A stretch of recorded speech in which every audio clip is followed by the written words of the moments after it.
लालू जी थोड़ा सा पानी देना, जो घर से डिब्बे में पानी लाए हो उसमें से थोड़ा पानी एक गिलास में दे दो मुझे, पराठा खाते खाते प्यास लगने लगी। अच्छा मोदी जी एक बात बताओ, अपना सारे लोग गांव से शहर में मजदूरी करने के लिए आते हैं और दोपहर में जैसे ही अपना सब मजदूरों का भोजन का वक्त होता है हम सब लोग तो एक साथ मिलके खाते हैं, लेकिन तुम अपने घर से जो भी खाना लाते हो उसे अकेले में बैठ के खाते हो। ये बात मुझे अच्छी नहीं लगती। अब देखो हम सब लोग मिल बांट के खा रहे हैं, तुम अकेले ही अकेले पराठे खाए जा रहे हो। देखो लालू जी घर से सब लोग अपना अपना खाना लाते हैं और सबको अपना अपना खाना खाना चाहिए। यहाँ पर अपना लोग मजदूरी करने के लिए आए, खाने में कोई याराना नहीं है, तो फिर मुझसे पानी क्यों मांग रहे हो? मैं पानी भी नहीं दूंगा, पानी में भी कोई याराना नहीं है। लालू जी तुम भी अजीब बात करते हो, ये पानी तो जगह जगह मिल जाता है, हर कहीं हैंडपंप लगी हुई है, तुम नहीं दोगे पानी तो योगी जी पानी दे देंगे। मोदी जी लालू जी आपको कोई पानी देने को मना थोड़ी कर रहे हैं, बहुत देर से आपके पराठे की तरफ उनकी नजर है, आधा पराठा दे दो वो आपको पानी दे देंगे। देखो अखिलेश मुझे बहुत तेज भूख लगी है,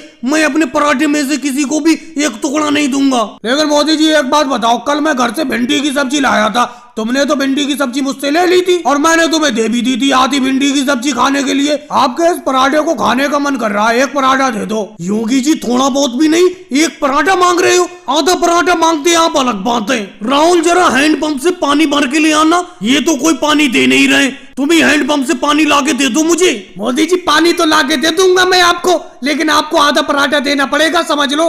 पता नहीं क्या चक्कर है, कोई बिना लालच में कुछ करना ही नहीं चाहता है। शिवराज सिंह जी मैं तुम सब मजदूरों का ठेकेदार हूँ, कम से कम मेरी बात तो मानो। मोदी जी आप ठेकेदार हो, इस बात को मानते हैं हम, लेकिन वो काम करते वक्त ठेकेदार हो आप, लेकिन तुम खाने के वक्त ठेकेदार नहीं रहती हो क्या? अरे सब लोग थोड़ा थोड़ा पराठा मांग रहे हैं, इनको पराठा दे दो खाने के लिए। योगी जी लालू जी राहुल पराठा मांग रहा है, इन्हें दे दो। पता नहीं सबकी नजर मेरी पराठे की तरफ है, लो खा लो सब लोग मिल बांट के पराठे को। मनमोहन सिंह जी तो बेचारे कुछ नहीं कर रहे हैं, चुप बैठे पड़े। मोदी जी ये हुई ना बात, अब आप ऐसा करो, लो पानी पी लो, मैं आपको पानी दे देता हूँ। मैं आ जाऊँ, जल्दी जल्दी चले आओ, जल्दी जल्दी चले आओ। मेरा घोड़ा गाड़ी आगे से उठ गया और उसके साथ घोड़ा भी उठ गया। अरे अखिलेश घोड़ा गाड़ी पे ऐसी बैठे रहोगे, आओ जल्दी उतरो और आगे से दबाओ। अरे राहुल आ गया, राहुल जल्दी दबाओ, आगे से घोड़ा गाड़ी को दबाओ। ये देखो मेरा घोड़ा आगे से लटका पड़ा है। अरे क्या मोदी जी अपना घोड़ा गाड़ी पे इतना वजन लादते क्यों हो? मैं आपकी घोड़ा गाड़ी पे पूरा आगे लटक गया, लेकिन आपका घोड़ा अब भी वैसे का वैसी लटका हुआ है जैसे लटका हुआ था। घोड़ा गाड़ी नीचे ही नहीं हो पा रहा है, कितना वजन है इसमें लदा हुआ। अखिलेश यूं ही बैठे बैठे तमाशा देखते रहोगे? ये देखो आगे राहुल लटक गया, फिर भी घोड़ा गाड़ी सीधा नहीं हो पा रहा है। आ जाओ लटक जाओ तुम भी, क्योंकि घोड़ा गाड़ी के पीछे वजन ज्यादा हो गया, इसीलिए वो आगे से उठ गया घोड़ा गाड़ी और साथ में घोड़ा भी लटक गया आगे। अरे अखिलेश जल्दी आओ, आगे तुम भी लटक जाओ, पीछे से वजन कम हो जाएगा, आगे ज्यादा हो जाएगा, फिर ये घोड़ा गाड़ी सही हो जाएगा। आ जाओ। अरे मोदी जी अब कह रहे हो कि आगे आ जाओ घोड़ा गाड़ी के। मैं कह रहा था घोड़ा गाड़ी में वजन कम ला दो, लेकिन तुमने मेरी एक बात नहीं मानी, इतना वजन लाद लिया कि घोड़ा गाड़ी आगे से उठ गया और घोड़ा भी उठ गया। अरे मैं इस घोड़ा गाड़ी से उतर नहीं पा रहा हूँ, किसी दूसरे को बुला लो। वो देखो पीछे योगी इंस्पेक्टर जी आ रहे हैं, उन्हें बुला लो मोदी जी। अरे योगी सर जी जल्दी आ जाओ, जल्दी चले आओ, जल्दी आके मेरा घोड़ा गाड़ी के आगे लटक जाओ जैसे राहुल लटका हुआ है, क्योंकि पीछे ज्यादा वजन होने की वजह से मेरा घोड़ा गाड़ी आगे से उठ गया। अरे मोदी जी पहले तो मैं तुम्हारा घोड़ा गाड़ी ठीक कराता हूँ, क्योंकि तुम्हारा घोड़ा आगे से लटका हुआ है, उसके बाद तुम्हारा चालान काटूंगा। अपने घोड़ा गाड़ी पे इतना वजन लादते हो, ओवरलोड का चालान काटूंगा मैं। अरे योगी सर जी आप वापस चले जाओ, हमें ऐसे सहायता की जरूरत नहीं है जिससे उल्टा और हम दिक्कत में पड़ जाएं। आप कह रहे हो घोड़ा गाड़ी सीधा कराने के बाद चालान काटोगे मेरा, हम घोड़ा गाड़ी सही करने के लिए किसी दूसरे को बुला लेंगे, आप चले जाओ। मोदी जी अगर आप किसी दूसरे को भी बुलाओगे, बुलाओ किसी दूसरे को, जब तक वो घोड़ा गाड़ी सही नहीं करा देता तब तक मैं यही खड़ा रहूंगा, फिर तुम्हारा ओवरलोड पे चालान काटूंगा। अरे कैसी मुसीबत में डाल दिया तुमने, आ जाओ सीधा करा दो तुम ही घोड़ा गाड़ी को, लेकिन आज मुझे छोड़ दो, आज के बाद मैं अपना घोड़ा गाड़ी पे ज्यादा वजन नहीं ला दूंगा। सोनिया जी ये बात मुझे बिल्कुल अच्छी नहीं लगी, बिल्कुल भी अच्छी नहीं लगी। अरे आपने मुझे अपने घर पे दावत पे बुलाया, चलो ये बात तो ठीक है, लेकिन आपने मेरे सामने कड़वे करेले बना के रख दिए। कड़वे करेले तो मैं खाता ही नहीं हूँ, करेले की सब्जी मुझे बिल्कुल भी पसंद नहीं है। ऐसा करो ये सादा चावली में खा लूंगा, करेले मत डालो मेरी थाली में। अरे मोदी जी कैसी बात करते जानते हो ये करेले कड़वे थोड़ी है, बिल्कुल मीठे करेले हैं। मैंने इन करेलों को बनाते टाइम इनमें थोड़ी सी चीनी शक्कर डाल दी थी, जिसकी वजह से करेले की सब्जी मीठी हो गई है। खाओ। नहीं बहन सोनिया जी, इन कड़वे करेलों को तो मैं बिल्कुल नहीं खाऊंगा। ऐसा करो, योगी जी को, अखिलेश को और राहुल को ये कड़वे करेले खिलाओ, मैं तो नहीं खाऊंगा। अरे जब मैं आपके घर दावत खाने के लिए आया हूँ तो मैं सादा चावल खा लेता हूँ, कोई शिकायत की बात नहीं है। मोदी जी आप भी बेफालतू की बात करते हो। मम्मी जी ने आप सबके लिए इतने मन से करेले की सब्जी बनाई है, आप करेले खा नहीं रहे हो। योगी जी, अखिलेश, क्या तुम भी करेले नहीं खाते हो? राहुल भैया, मुझे तो करेले बहुत पसंद है। सोनिया जी, एक चम्मच भर के करेले मेरी थाली में डाल दो, चावल के ऊपर डाल दो।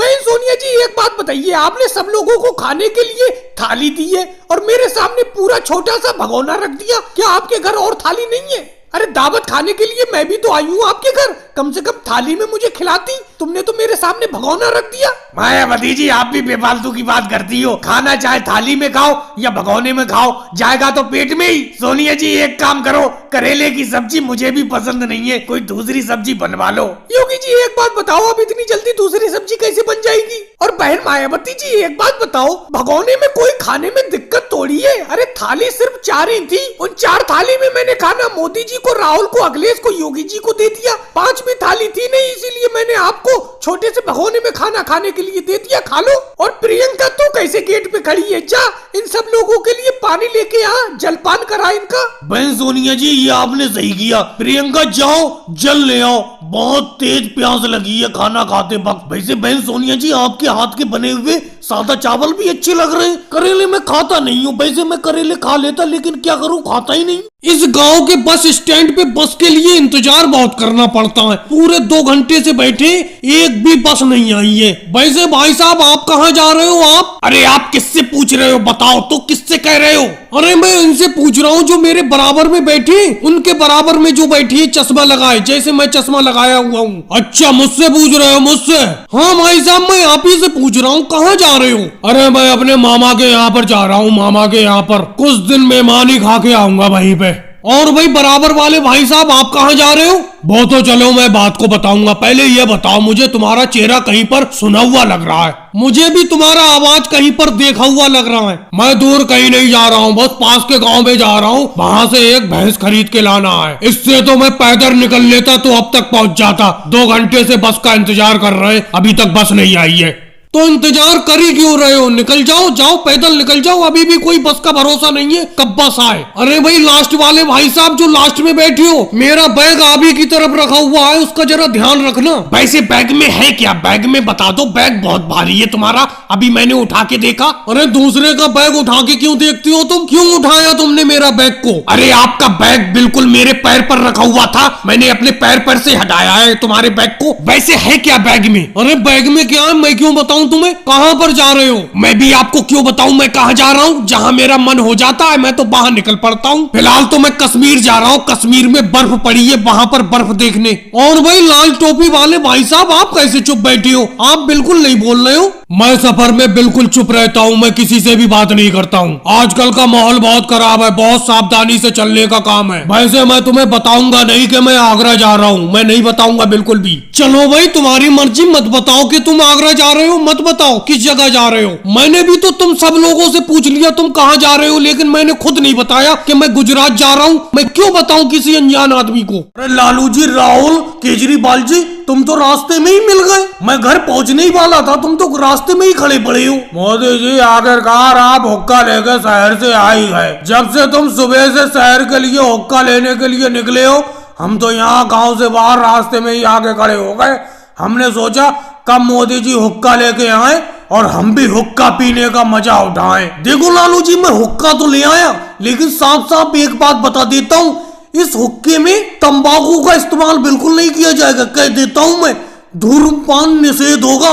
ये हुक्का सिर्फ दिखाने के लिए है, इसमें पानी भर के सिर्फ गुड़गुड़ाएंगे बस, लेकिन तंबाकू का इस्तेमाल बिल्कुल नहीं करेंगे। तो मोदी जी एक बात बताओ, तंबाकू का इस्तेमाल करने के लिए कौन कह रहा है? हम भी तो यही सोच रहे थे कि गांव में कम से कम एक आध हुक्का तो होना चाहिए, चाहे भले ही हम तंबाकू डाल के हुक्के में ना पिए, कम से कम दिखाने के लिए तो होना चाहिए। देखो पड़ोस वाले गांव में अमित शाह जी के पास 2 हुक्के हैं, अपने गांव में एक भी हुक्का नहीं था। अब आप हुक्का ले आए, बहुत खुशी हो रही है मुझे। लेकिन मोदी जी, इस हुक्के के अंदर पानी भरा हुआ है, मैं इस हुक्के को मुंह में लगा के गुड़गुड़ाना चाहता हूँ। दे दो थोड़ी देर पीने के लिए। तंबाकू का इस्तेमाल नहीं करूंगा, ये मैं कह देता हूँ। अरे राहुल, तुम बेफालतू की बात कर रहे हो, कम से कम घर तो पहुंचने दो। अरे मैं एक हाथ से शहर से साइकिल चला के ला रहा हूँ और एक हाथ से इस हुक्के को पकड़ के ला रहा हूँ। मेरा हाथ थक गया। लालू जी, इस हुक्के को पकड़िए। आप इस हुक्के को पकड़ के पीछे बैठ जाइए साइकिल पे। अब मैं इस हुक्के को अपनी चारपाई के सामने रख के आराम से बैठा करूंगा।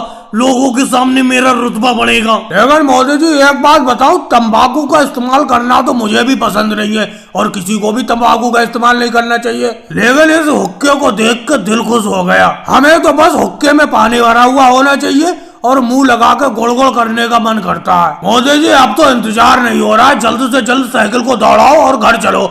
मैं भी इस हुक्के को पीना चाहता हूँ बिना तंबाकू के। और केजरीवाल जी, तंबाकू थोड़ी डालने दूंगा इस हुक्के में, कह देता हूँ मैं। इस हुक्के का इस्तेमाल नीचे पानी भर के और ऊपर आग भर के सिर्फ गुड़गुड़ाने के लिए करा जाएगा। मोदी जी, ये बात मुझे बिल्कुल भी अच्छी नहीं लगी, बिल्कुल भी अच्छी नहीं लग रही है। एक बात बताओ, मैं, आप और योगी जी मिलके तीनों लोग खेत पर काम करने के लिए आए थे और आज गर्मी भी बहुत ज्यादा है, मेहनत करते करते खेत पे बहुत ज्यादा गर्मी लगने लगी, लेकिन आप तो बैलगाड़ी के नीचे आके बैठ गए। आप तो बैलगाड़ी के नीचे छाया में बैठे हो, जबकि मैं और योगी जी बैलगाड़ी से बाहर धूप में बैठे हैं इतनी गर्मी में। अच्छा राहुल, एक बात बताओ, इसमें मेरी क्या गलती है? बैलगाड़ी के नीचे बैठने की एक ही बंदे की जगह है, यानी कि बैलगाड़ी के नीचे एक ही आदमी बैठ सकता है, तो मैं आराम से बैठ गया। अब भाई, गर्मी तो मुझे भी बहुत ज्यादा लग रही है। जब तक मैं आराम से इस बैलगाड़ी के नीचे आराम नहीं कर लेता हूँ, तब तक मैं निकल के नहीं आऊंगा इसके नीचे से। तो मोदी जी, एक बात बताओ, हम लोग ऐसी धूप में बैठे रहे, आप तो आराम से बैलगाड़ी के नीचे बैठे हो और आप तो आराम से आराम कर लोगे, लेकिन हम क्या करेंगे? आप तो आराम करके दोबारा काम करना शुरू कर दोगे खेतों पे, हम यहाँ धूप में बैठे रहेंगे, हमें और गर्मी लग रही है। राहुल, चलो अपने लोग घर पे चलते हैं, काम ही नहीं करेंगे मोदी जी के यहाँ खेतों पे। योगी जी, आप भी बेफालतू की बात कर रहे हो, इस तरीके की बात मुझे बिल्कुल शोभा नहीं दे रही है। अरे इस बैलगाड़ी के नीचे एक ही आदमी बैठ सकता है, अगर तुम्हारे बैठने की जगह होती तो मैं तुम्हें बैठा लेता इस बैलगाड़ी के नीचे। अब मैं बैलगाड़ी के नीचे छाया में बैठा हूँ, ये तुमसे देखा नहीं जा रहा है। तुम्हें लगता है कि मैं भी बैलगाड़ी से बाहर आके धूप में बैठूं? मोदी जी, ये हमारा बिल्कुल मतलब नहीं है। हम चाहते हैं अगर थोड़ी देर तुम अब बैलगाड़ी के नीचे बैठ लिए, अब थोड़ी देर हमें बैठ जाने दो। अब तुम बैलगाड़ी के नीचे से निकल आओ, अब बैलगाड़ी के नीचे थोड़ी देर मैं बैठ जाता हूँ, फिर मैं थोड़ी देर बैठ लूंगा, फिर मैं छाया में आराम कर लूंगा बैलगाड़ी के नीचे, उसके बाद योगी जी बैलगाड़ी के नीचे बैठ लेंगे। इस तरीके से तीनों लोग छाया में आराम कर लेंगे गर्मी में। नहीं तो इस गर्मी में दूर तक कोई पेड़ पौधा भी नहीं है इस बैलगाड़ी की छाया के अलावा। तो अगर आप हम दोनों से खेत पर काम कराना चाहते हो तो थोड़ी देर बैलगाड़ी के नीचे आराम कर लेने दो। लो भाई राहुल, मैं बैलगाड़ी के नीचे से निकल आता हूँ, आगे तुम बैठ जाओ। मुझे बैलगाड़ी के नीचे छाया में इस गर्मी में बैठना तुम्हें बिल्कुल नहीं देखा गया। लो आ जाओ, नीचे आ जाओ, तुम बैलगाड़ी के नीचे आके आराम करो, उसके बाद योगी जी आराम कर लेंगे। इस तरीके से तीनों लोग बैलगाड़ी के नीचे आराम कर लेंगे। कबड्डी कबड्डी कबड्डी कबड्डी कबड्डी कबड्डी। अरे योगी जी, राहुल, लालू जी, पकड़ो मोदी जी को, पकड़ो, यहीं पे दबोच लो, यहाँ से इन्हें वापस मत जाने देना। ये कबड्डी के खेल में हमेशा अपना लोगों को हराते आए हैं, लेकिन आज अपनों को हारना नहीं है। पकड़ लो सब लोग इन्हें। अरे केजरीवाल, बेफालतू की बात करते हो, तुम क्यों नहीं पकड़ रहे हो? दूर दूर खड़े पड़े हो और हमसे पकड़ने की बात कर रहे हो। अगर मोदी जी ने हमें छू लिया तो हम तो खेल से बाहर हो जाएंगे। अरे कबड्डी का तो खेल तुम जानते ही हो, अगर कोई किसी को छूकर चला आता है तो वो खेल से बाहर हो जाता है। कबड्डी कबड्डी कबड्डी पकड़ सकते हो, पकड़ के दिखाओ मुझे। राहुल, केजरीवाल, लालू जी, योगी जी, पकड़ के दिखाओ मुझे। तुम सबको गेम से बाहर ना कर दिया, इस खेल से बाहर ना कर दिया तो कहना इस गांव में मुझसे अच्छा कबड्डी का खेल खेलना कोई नहीं जानता है। एक तो योगी जी, राहुल, इन मोदी जी को पकड़ते हुए डर बहुत लगता है। अगर अपना लोगों ने इन्हें पकड़ भी लिया, इनमें ताकत बहुत है, ये अपना सब लोगों को खींचकर अपने एरिया में चले जाएंगे और अपना लोग गेम हार जाएंगे। अरे लालू जी, बेफालतू की बात करते हो, अगर सही तरीके से पकड़ोगे तो कैसे करके ये अपने एरिया में चले जाएंगे? इनको यहीं पर रोक के रखो, पकड़ो सब लोग। लाओ, मैं पकड़ता हूँ इनको आज। पहले आज कुछ भी हो जाए, ये कबड्डी का खेल तो मैं ही जीतूंगा, चाहे कुछ हो जाए। कबड्डी कबड्डी कबड्डी। योगी जी, मैं पकड़ने को मना कर रहा हूँ, पकड़ो मुझे, पकड़ के दिखाओ, फिर देखता हूँ तुम मुझे अपने एरिया में कैसे रोक के रख पाते हो। तुम सब लोगों को खींचकर अपने एरिया में ना ले गया तो कहना। अरे अखिलेश, अपना लोग ऐसी दूर दूर खड़े रहो, मोदी जी के पास में मत जाओ। ये जो लोग राहुल, केजरीवाल, लालू जी, योगी जी, इनके पास इनको पकड़ने की कोशिश कर रहे हैं, ये मोदी जी इन सब लोगों को छूकर चले जाएंगे और गेम से बाहर कर देंगे। इसीलिए अपना लोग दूरी रहो, अपना लोग खेल में बने रहोगे। अरे सही कह रहे हो नीतीश कुमार जी, इन मोदी जी को ये रोक ही नहीं पाएंगे, मुझे तो पूरा भरोसा है। क्योंकि कबड्डी में मैंने आज तक जितना भी खेल देखा है मोदी जी का, इन्हें आज तक खेल में कोई रोक ही नहीं पाया है, हमेशा यही खेल को जीतते हुए आए हैं। नीतीश कुमार जी, अखिलेश, क्या तुम दूर खड़े खड़े बच जाओगे? मैंने तुमसे कहा कबड्डी के खेल में कोई मुझसे नहीं जीत सकता। क्या बताया जाए, कुछ समझ में ही नहीं आ रहा है, क्या करूं? पूरा का पूरा धंधा चौपट करके रख दिया है इस राहुल ने। अच्छा खासा मैं यहाँ अकेला गन्ने का जूस बेचा करता था, लेकिन इस राहुल ने जब से मेरे बराबर में तरबूज के जूस की दुकान खोली है, पूरी की पूरी भीड़ इसी के पास जमा रहती है। मेरा गन्ने का जूस कोई पीता ही नहीं है। अरे योगी जी, इधर भी देख लो, हम भी गन्ने का जूस लेकर बैठे हुए हैं। तुम तो अब रोज राहुल के जूस की दुकान पर आकर बैठ जाती हो। मोदी जी, मुझे आपकी ये बात बिल्कुल भी अच्छी नहीं लगती। ये बताओ, आपकी दुकान पर कोई अगर गन्ने का जूस पीने के लिए आता है तो क्या मैं उसे बुलाता हूँ और तुम मेरे ग्राहक को डायरेक्ट बुला लेती हो? अब योगी जी देखो, मेरे पास तरबूज का जूस पीने के लिए यहाँ पर बैठे हुए हैं, आप गन्ने का जूस पिलाने के लिए बुला रहे हो। मेरे ग्राहक को क्यों बुला रहे हो? जब आपका कोई गन्ने का जूस पीना ही नहीं चाहता तो इसमें मेरी क्या गलती है? राहुल, तुम्हें इतना ज्यादा बुरा क्यों लग रहा है? मैं योगी जी से बात कर रहा हूँ, तुमसे बात कर रहा हूँ। अगर तुम्हें इतना ही ज्यादा बुरा लग रहा है तो योगी जी के ऊपर मेरे गन्ने के जूस के 50 रुपए उधार हैं, वो 50 रुपए भी तुम दे दो मुझे। अरे मोदी जी, मुझे याद है आपके 50 रुपए हैं मेरे ऊपर। आप तो भरी बाजार में मुझसे पैसा मांगने लगते हो अपने उधार का, ये कोई बात है? इसीलिए मैं आपकी दुकान पर जूस पीने नहीं जाता हूँ। अब राहुल का तरबूज का जूस कम से कम 300 रुपए का मैं उधार पी चुका हूँ, लेकिन मजाल है राहुल मुझसे उधार का पैसा मांग ले। चलो योगी जी, आज मैंने तुमसे पैसे मांग लिए, लेकिन ये बताओ, मेरी दुकान पर लोगों ने जूस पीना क्यों बंद कर दिया? कोई तो वजह है, बताओ तो। मोदी जी, वजह मैं बताता हूँ। ऐसा है मोदी जी, आपके जो गन्ने के जूस की दुकान है उसके बराबर में कुछ कुर्सी डाल दो, जिससे कि ग्राहक आराम से आकर बैठ जाया करे। आप तो खड़े ही खड़े जूस पिलाते हो ग्राहकों को, और राहुल ने चालाकी से काम लिया है, उसने कुर्सी डाल दी है देखो ग्राहकों के लिए, इसीलिए सारा का सारा ग्राहक उसी के पास आकर बैठता है। लेकिन मोदी जी, एक बात बताऊं, इस राहुल ने तुम्हारे गन्ने के जूस का ही धंधा चौपट नहीं किया है, मेरे जो पकोड़े बेचता था उसका भी धंधा चौपट हो चुका है। यहाँ पर कोई पकोड़े खरीदता ही नहीं है, सब लोग इसी का तरबूज का जूस पीते हैं। अरे लालू जी, आपके पकोड़े खरीदेगा कौन? पहले आपके पकोड़े बहुत ही अच्छे होते थे। और रही राहुल के जूस बिकने की बात, क्योंकि राहुल अपने तरबूज के जूस को उधार ज्यादा बेचता है, इसीलिए लोग ज्यादा पीते हैं उसका जूस। मोदी जी, साइकिल को थोड़ा तेज चलाओ, थोड़ा हल्के हल्के चला रहे हो तुम। क्या गजब की साइकिल चलाती हो तुम, मजा आ जाता है तुम्हारे साथ पीछे बैठ के साइकिल पर। योगी जी, तुम्हें तो मजा आ जाता है, मेरी तो सांस फूलने लगती है, हाँ भी फूल गई साइकिल चलाते चलाते। तुम तो आराम से पीछे बैठे रहते हो और आगे राहुल बैठा रहता है। मुझसे पूछो कितनी मेहनत से चलती है ये साइकिल। अब तुम बैठते भी सब लोग हो एक साथ, अरे एक एक करके घूम लिया करो मेरी साइकिल पर। अरे कैसी बात करते हो मोदी जी, मजा तो तभी आता है जब मिल बैठती है तीनों यार, मैं, तुम और योगी जी। वैसे मोदी जी, इस टाइम तीनों लोग एक साथ मत बैठा करो साइकिल पर, ट्रैफिक की चेकिंग बहुत हो रही है आजकल, कहीं अपनी भी साइकिल का कभी कोई चालान ना काट दे। अरे राहुल, क्या सुबह शाम नाश्ते में नीम खाती हो जो इतनी कड़वी बातें करती हो? तुमने चालान का नाम लिया, वो देखो 4-4 पुलिस वाले अपनी साइकिल की तरफ बड़े चले आ रहे हैं। सब इंस्पेक्टर अखिलेश, इनकी साइकिल रुकवाओ साइकिल को,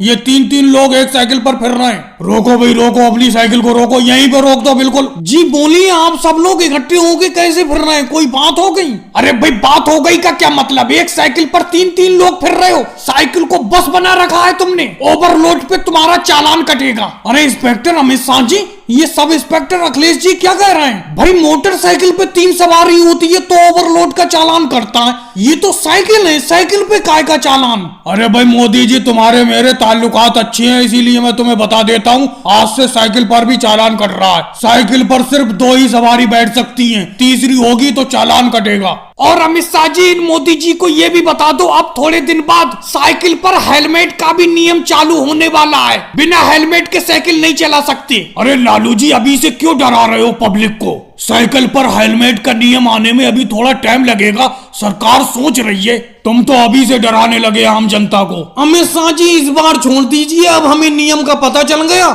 हम सवारी अब 2 ही लेके चला करेंगे साइकिल पे। चलो मोदी जी, मेरे तुम्हारे बहुत पुराने ताल्लुकात हैं, इसीलिए मैं आज तो छोड़ रहा हूँ। आगे अगर 3 सवारी दिख गई मुझे साइकिल पर तो मैं चालान काट दूंगा। राहुल, ट्रेन के अंदर सही तरीके से देख लिया था, कोई सामान तो नहीं रह गया, सब सामान निकाल लिया अपना लोगों ने। अरे मोदी जी, मैं और आप तो पहले निकल आए थे ट्रेन से, पीछे अखिलेश और केजरीवाल हैं, उनसे पूछो सारा सामान निकाल लिया कि नहीं निकाल लिया। वैसे कंबल वाला बोरा तुम्हारे पास है और जो खाने पीने का सामान है उसका थैला मेरे पास है। वैसे मोदी जी, तुम 300 किलोमीटर गांव से दूर लेके आए हो यहाँ पर, मजदूरी यहाँ पर सही तो मिलेगी? राहुल, इससे अच्छी मजदूरी क्या मिलेगी? तुम्हें ट्रेन का टिकट भी नहीं लेना पड़ा, किराया भी नहीं गया तुम्हारा अपने गांव से यहाँ तक आने के लिए। वो तो मेरी रेल विभाग में अच्छी पहचान है, अच्छी पकड़ है, इसीलिए ये मजदूरी मिल गई। वैसे मोदी जी, अपनों को यहाँ पर क्या काम करना है? क्या रेल का इंजन बनाना है? तुम भी योगी जी अजीब बात करती हो, रेल का इंजन बनाने का काम इंजीनियर का होता है, अपना लोग तो मजदूर है, मजदूरी का काम करेंगे। अरे क्यों भाई साहब, लाइन से बाहर क्यों आ रहे हो? लाइन में चलो, लाइन में लाइन लगा के सीधे सीधे चलो प्लेटफॉर्म पे।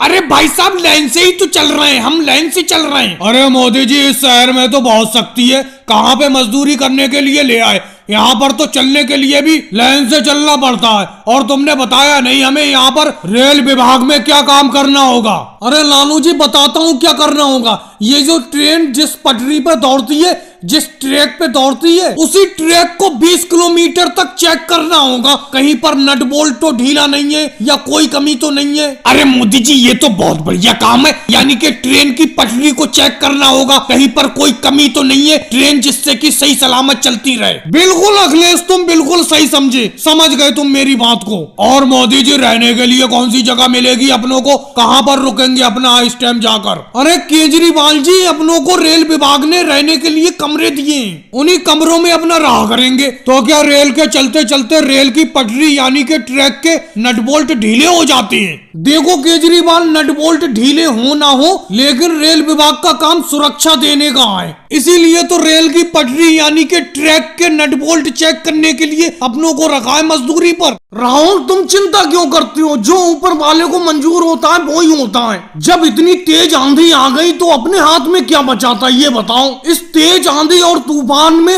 अपने आम के पेड़ों से सारे कच्चे आम टूटकर गिर गए। अरे मोदी जी, चिंता इस बात की नहीं है कि अपने आम के पेड़ों पे से ये कच्चे आम तूफान आंधी में टूटकर गिर गए, चिंता तो इस बात की है अब ये इतने कच्चे आम बिकेंगे कैसे, कैसे करके बिकेंगे। आज 4 दिन होने को जा रहे हैं लेकिन अभी तक एक भी आम नहीं बिका है। राहुल, तुम बिल्कुल चिंता मत करो, इस बात की बिल्कुल भी चिंता मत करो, एक ना एक दिन इस मंडी में कच्चे आम खरीदने के लिए कोई ना कोई व्यापारी आएगा ही आएगा, और कोई अच्छा व्यापारी आ जाएगा, सारे के सारे कच्चे आम मैं उसी को बेच दूंगा। लेकिन मोदी जी, आपको मेरा तो ध्यान है, आज मुझे मंडी में आए हुए 4 दिन हो गए, 4 दिन की दिहाड़ी ले लूंगा मैं। राहुल, क्या करें, अखिलेश को इसके घर भेज दे? मैं अखिलेश को इसलिए मंडी में लाया था, मैंने सोचा था एक ही दिन में ये आम बिक जाएंगे और आम बेचकर अपना लोग घर चले आएंगे, अपने ऊपर ज्यादा मेहनत भी नहीं पड़ेगी, अखिलेश को 1 दिन की दिहाड़ी दे देंगे। लेकिन आज 4 दिन होने को जा रहे हैं, आम बिक ही नहीं रहे। खाली बैठाल के अखिलेश को कितने दिन खिलाया जाए, इसे घर भेज देते हैं। अरे कोई व्यापारी आ रहा है।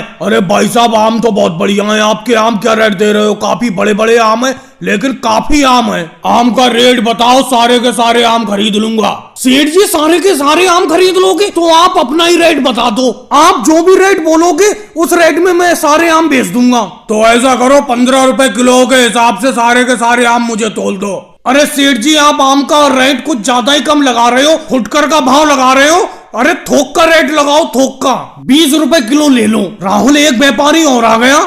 अरे भाई साहब, आम क्या रेट बेच रहे हो? आम का रेट बताना। अरे मोदी जी, आज तो आम खरीदने के लिए काफी व्यापारी आ रहे हैं, रेट ज्यादा बताना। राहुल, ज्यादा ही बताऊंगा, ज्यादा ही बताऊंगा। हाँ सेठ जी, आम मैं 50 रुपए किलो बेच रहा हूँ, ले लो सारे के सारे आम। अरे भाई साहब, कुछ सस्ते लगा लो, 40 रुपए किलो में सारे के सारे आम दे दो। कोई बात नहीं सेठ जी, 10 रुपए की गुंजाइश आपको कर देता हूँ, 40 रुपए किलो के हिसाब से सारे के सारे आम आपके हुए। भाई साहब, ये बात मुझे बिल्कुल भी पसंद नहीं आई, आपने मुझसे 20 रुपए का भाव बोल दिया था, जब आप मुझसे सौदाबाजी कर रहे थे तो आप दूसरे व्यापारी से बात क्यों करने लगे? करूंगा नहीं दूसरे व्यापारी से बात। जब इतने कम रेट लगाओगे तुम सेठ जी, तो मैं कैसे करके इतने सस्ते आम आपको बेच दूंगा? तुम ये आम मुझी को बेचते और बेचकर बच भी रहते अगर ये दूसरे व्यापारी यहाँ नहीं आते। आज मेरी जीप में सवारी कुछ कम रह गई, नहीं तो मैं अपनी जीप को फुल करके चलता हूँ। अरे मोदी जी, आपके मुंह से शब्द ये निकलते हुए कि कम रह गई सवारी, जरा सी भी झिझक नहीं हो रही है? अरे अपनी जीप को आपने ओवरलोड कर रखा है बिल्कुल।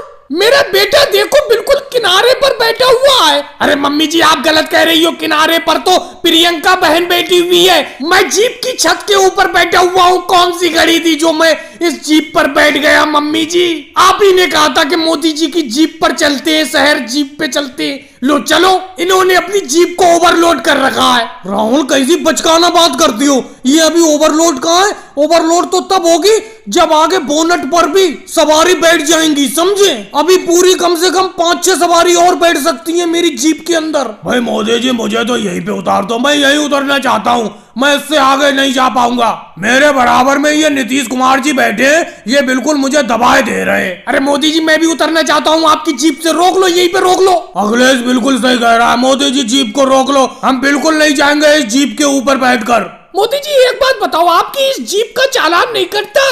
इतनी ओवरलोड बिल्कुल फुल सवारी लेकर इस जीप पर चलते हो? अरे बहन मायावती जी, क्या सुबह नाश्ते में नीम खाकर आई थी जो इतनी कड़वी बात कर रही हो? क्योंकि तुमने नाम लिया बोते को लालू इंस्पेक्टर जी मिल गए, लेकिन ये रोड पर मिल तो मुझे जरूर गए, लेकिन फिर से मुझे नहीं पकड़ पाएंगे पिछली बार की तरह। मैं इनके सामने से ही तेज स्पीड में जीप लेकर निकल जाऊंगा। अरे मोदी जी, रोको रोको, अपनी जीप को रोको।